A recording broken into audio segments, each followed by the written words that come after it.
to ensure that India was divided into, quote, Hindustan, Pakistan, Princesstan, etc. 4 months later, in August 1945, Vallabhbhai Patel of Gujarat, who fought the British alongside Gandhi and Nehru, said in Bombay, quote, "The British talk of Hindu-Muslim quarrels, but who has thrust this burden on their shoulders? Give me just a week's rule over Britain. I will create such disagreements that England, Wales, and Scotland will fight one another forever." Now, I'm tempted to wonder this evening, is there an ulterior design here? This House rejects the regret of partition notion. This House celebrates the partition of India and therefore desires the breakup of the UK and of Europe. In supporting the motion, I express sorrow at partition's pain and dismay at partition's brutal cost, but I do not desire the undoing of partition. For centuries, Indian rules had imposed a total ban on the mingling of castes. But human nature being human nature, including in India, India ended up, scientists tell us, with the world's most mixed population. The demand for partition was linked to India's diversity. To welcome that partition is to imply that people with different backgrounds and different bloodlines cannot live together in one nation, a regressive suggestion.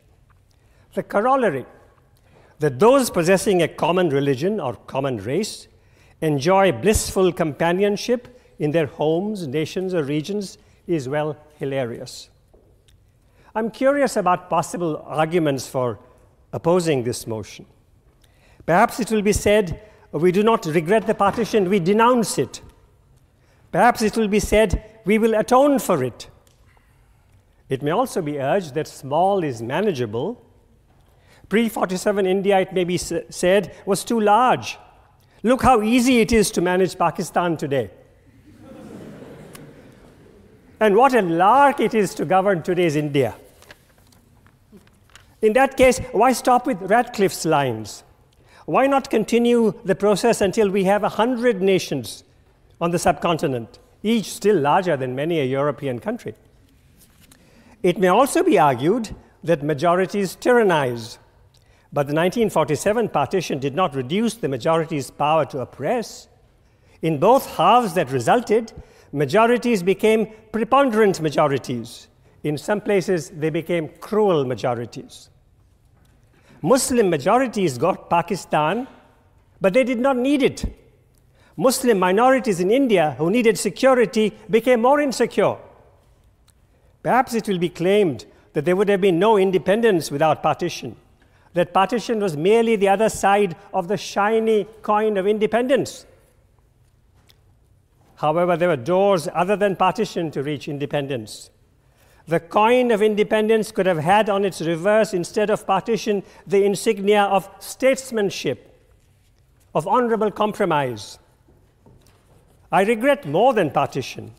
I deeply regret the fact that the people and the leaders of the India prior to 1947 and the people and leaders of the UK at that time could not retain unity while ushering in liberty.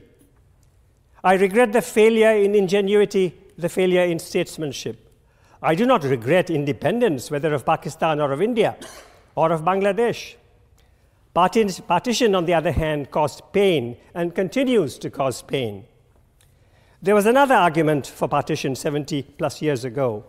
In a Muslim-majority Pakistan, it was said, freed of the weight of idol-worshipping Hindus, we will create an ideal Islamic society, a pure society of justice and brotherhood. Sisterhood was not mentioned. In reality, this pure Islamic society was not an argument, it was a fantasy. It was a fantasy. Daydreams were turned into slogans, and slogans were sold to gullible millions. The world knows that there are many Islams.